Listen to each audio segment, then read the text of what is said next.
तो बेसिकली अब हम लोग अपने कंपोनेंट को रिफ्रैक्टर करेंगे। यहाँ पर दो तरीके होते हैं किसी भी कंपोनेंट को डिफाइन करने के। जैसे कि मैंने बताया था, तीन प्रॉपर्टी उसमें मेन है, selector, template URL, style URL.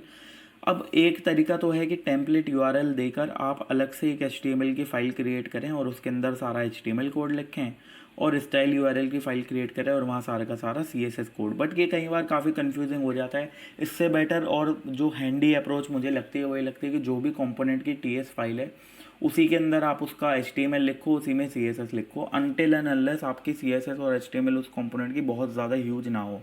ठीक है, अगर बहुत ही हद से ज़्यादा ह्यूज है तो फिर आप अलग अलग बनाओगे बेटर रहेगा, वरना एक ही फाइल में करना सही रहेगा।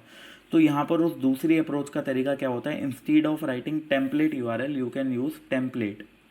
तो टेम्पलेट के केस में आप यहाँ जो कुछ भी लिखोगे वो आपका कोड रन होगा। जैसे कि H1 के अंदर मैंने लिखा हेलो वर्ल्ड, बट यहाँ पर अगर आप इसको एक नॉर्मल क्वोट मार्क रखोगे तो फिर दिक्कत क्या है कि एक ही लाइन में आपको सब कुछ लिखना पड़ेगा, और अगर आप नेक्स्ट लाइन में जाते हो तो ये प्लस वाला साइन आ जाएगा, तो वो कंफ्यूजिंग हो जाएगा। इसलिए हम लोग ये हटाकर इसकी जगह बैक स्लैश लगा देंगे, ठीक है ना, और उसके अंदर अपना कोड लिखेंगे ताकि जब आप नेक्स्ट लाइन पे भी जाओ तो कोई प्रॉब्लम ना आए।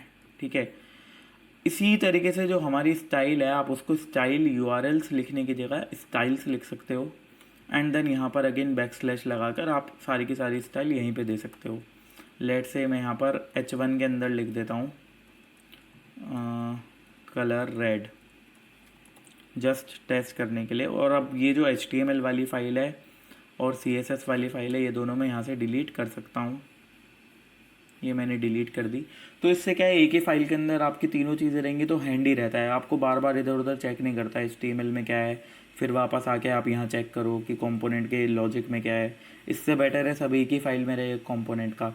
आपकी मर्ज़ी है, ऐसा कुछ कंपल्शन नहीं है, आप अगर अलग अलग रखना चाहो अलग भी रख सकते हो। बस आपको यहाँ पे टेम्पलेट्स यूआरएल लिखना होगा इसकी जगह, और जब आप टेम्पलेट यूआरएल लिखोगे और यहाँ पर स्टाइल्स की जगह स्टाइल यूआरएल्स लिखोगे तो बस आपको पाथ देना होगा जहाँ कहीं भी आपकी वो फाइल लोकेटेड है, तो डॉट स्लैश लगा के आप उसका पाथ दे सकते हो।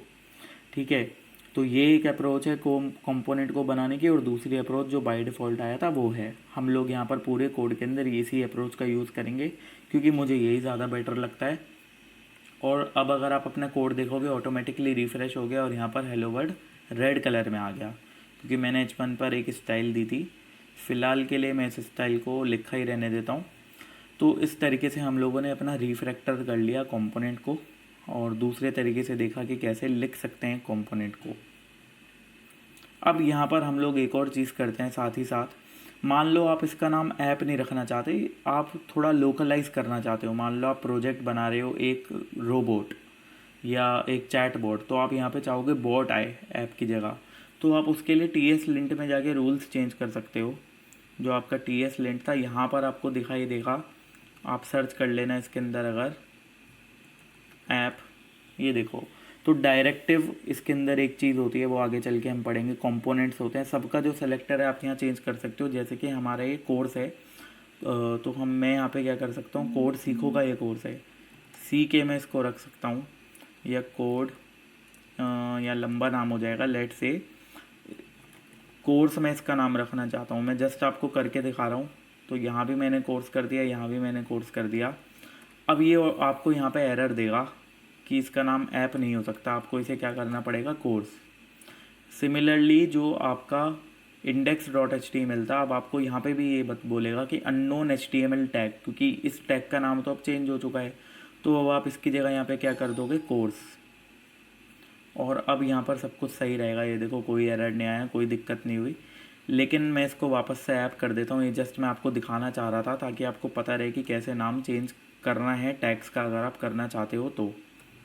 इसको वापस मैंने ऐप कर दिया, ठीक है ना। आपको क्या करना है, TSLint.json में डायरेक्टिव सेलेक्टर का यहाँ पे नाम चेंज करना है और कंपोनेंट सेलेक्टर का यहाँ पे नाम चेंज करना है, बस सिर्फ इतना सा काम आपको करना है।